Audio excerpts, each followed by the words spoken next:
I just love her character. She's funny, she's talented.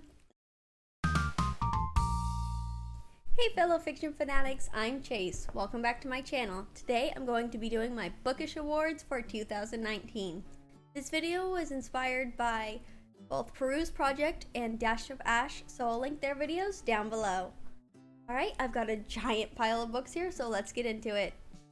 Number 1 is Best Male Character. So I'm gonna go with Poe from 5 Feet Apart by, I know I'm gonna butcher these names, but Rachel Lippincott, Mickey Davinci, and Tobias Akanos. I'm sorry, I don't know how to say their names, but if you haven't read this book, really good, definitely pick it up. And Poe, I loved him so much. He was just like the best friend. He reminded me so much of like Leo Valdez.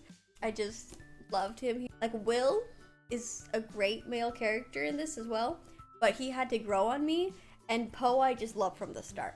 So pick this up and we can just love him together. I love him so much, and I can't say anything else.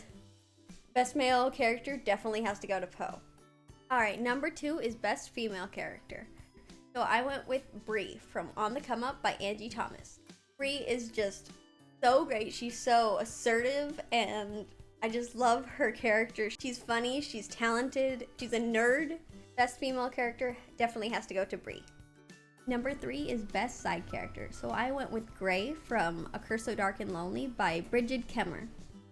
He was just so loyal and strong and such a great guy overall. He kind of reminded me of Kale from the Throne of Glass series. Just everything I liked about Kale was embodied in Gray as well. He's a soldier, he's loyal to Ren, even after everything he's been through. Harper and him have this great relationship. I just loved everything about this character, and he almost outshined Ren to me, who's the main male character in A Curse So Dark and Lonely. So I have to go with Gray. Number 4 is Best Plot Twist, a book that kept you on your toes, and that definitely has to go to The 7.5 Deaths of Evelyn Hardcastle by Stuart Turton. This book, something else. There's so many twists and turns, and I felt like a detective trying to figure out who was, what was going on, and just piecing everything together. And as soon as I thought I had something, the rug was swept out from under me, and I was given a bunch of new information. It had me on my toes the entire time, and this is such a great book. And I can't believe that this is his debut novel. It's insane. It's so good. If you haven't picked this up, definitely recommend that you do.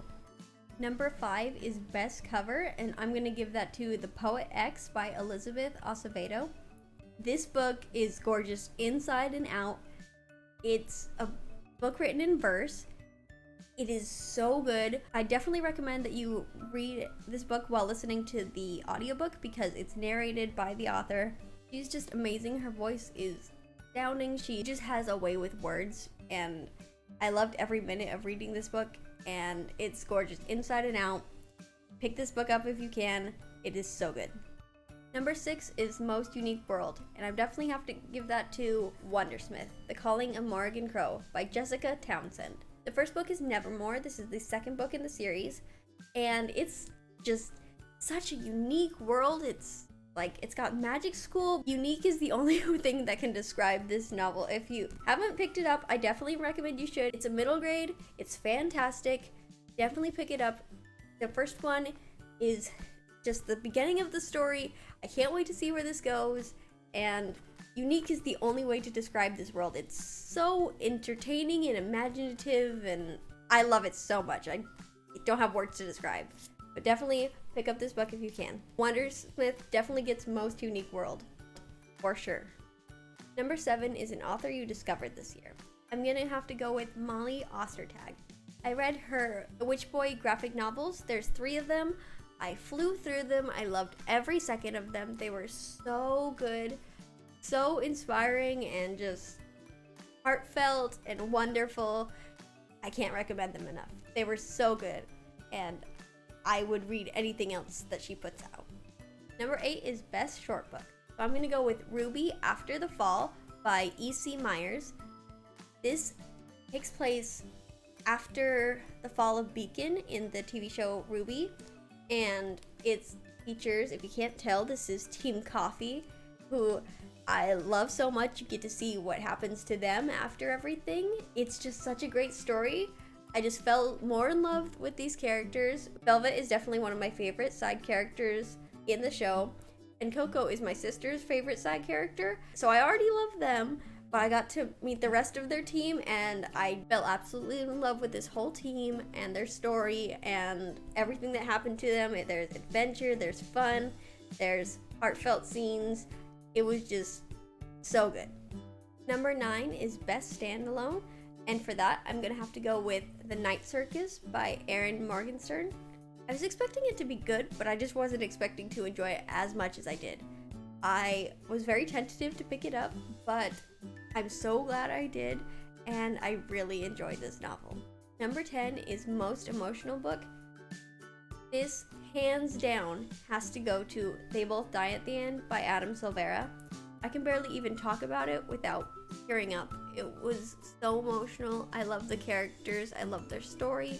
We only get one day with them, but oh my heart, they have my heart for sure. I would do anything for these characters. I love them so much. I don't want to cry, but the way it ended, oh. It was heart-wrenching, but it was so, so good, and I loved it so much. Okay, on to a happier note. Number 11 is Best Fangirl Worthy Read, and by far, that is Queens of Geek by Jen Wild. I love this book. It's for anyone who has ever wanted to or has gone to a con. It's so fun, so great. It's just filled with fangirl and fanboy worthy moments. It's just so good. It makes you feel like you're at this con with these characters and just loving every second being with them, having fun, getting to know these characters and the romance that was there. Oh, I loved every second of reading this book. This is my favorite fangirl con adventure thing that's out there that I read. Pick up this book. It is so good. If you're a nerd like me, which you probably are, I recommend this book for everyone. I'm sure you're gonna love it. Pick it up as soon as you can. Number 12 is Most Surprising Read. I'm gonna have to give this to Dark Matter by Blake Crouch. I thought I'd probably enjoy this novel, but man, it was so good. It was so trippy and strange and weird, but it was so good. I loved every minute of this book. I just was totally invested in this character and everything he was going through, and I utterly loved this book. I was not expecting to even enjoy it all that much. I was just like, yeah, I might like it, and no, I loved it. So definitely the most surprising read, because I was not expecting to like it as much as I did. And number 13, lucky number 13, is Most Disappointing Book, and that definitely has to go to Dash and Lily's Book of Dares. Dash and Lily's Book of Dares was just so disappointing. I would definitely have DNF'd this book, but I had 2 more books to go to finish my reading goal of 2019, so I just pushed through. I was already like halfway through anyway, so I figured I'd just finish the book. It was just annoying. Like, I was expecting a cute, Christmassy romance where the characters get together. I was just let down.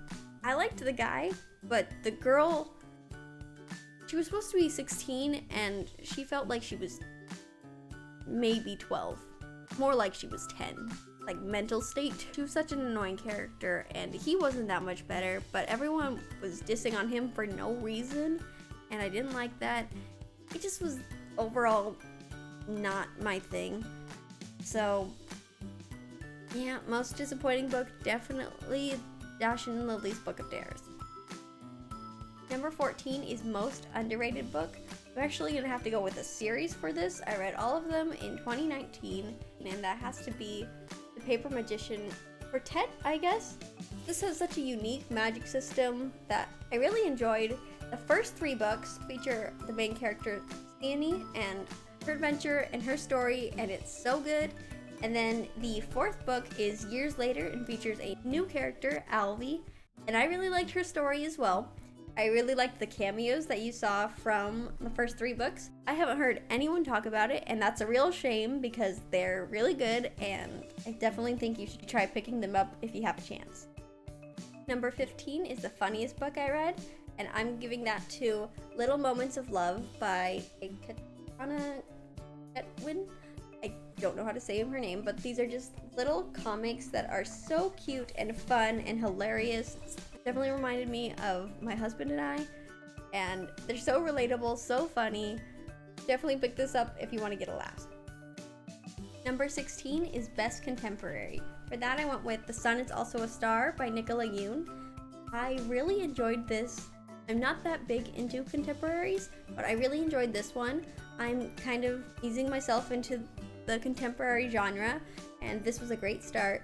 I really enjoyed these characters and the story and thought it was great overall. Number 17 is Best Fantasy. So for that, I went with the finale for the 3 Dark Crowns trilogy, which is 5 Dark Fates by Kendar Blake. I really enjoyed this. I thought this whole series was so good and really liked the way it wrapped everything up, and I really enjoyed this story. Number 18 is Best Sci-Fi. For that, I went with the Illuminate trilogy. These are so good. I thought the story was fantastic. I love the format. It's so interesting. Each book just got better and better and more intriguing. I just wanted to know where the story was gonna go. There were so many plot twists and cool things that happened. Such a great series, so definitely Best Sci-Fi goes to the Illuminate Files. Number 19 is Newest Genre. So it's a genre that I really got into in 2019. That for me definitely was graphic novels. So for this I'm going to show Pumpkinheads by Rainbow Rowell and Faith Erin Hicks. I absolutely fell in love with these characters in this one.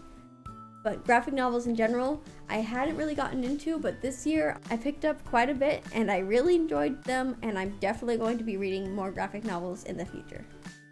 And last, but certainly not least, is my best overall read of 2019, and that, beyond a doubt, has to go to Thunderhead by Neil Shusterman. I waited to read this book, and I'm so glad I did, because that cliffhanger, oh my gosh, it was one of the best cliffhangers I've ever read. I was so mind blown and I loved it, but I was so thankful I waited because I could pick up The Toll right away. I'm reading The Toll right now and I'm loving it. This series is so good. Pick up Scythe if you haven't, then read Thunderhead, and then you can have The Toll right away. Pick up this book because it is fantastic. Fan-freaking-tastic. Alright, so that's all the books I have to talk about. Let me know what some of your favorite books were for 2019 and what you would put in these categories. As always, thanks for watching. Don't forget to like, comment, and subscribe, and don't forget to share the love. I'll see you next time. Bye!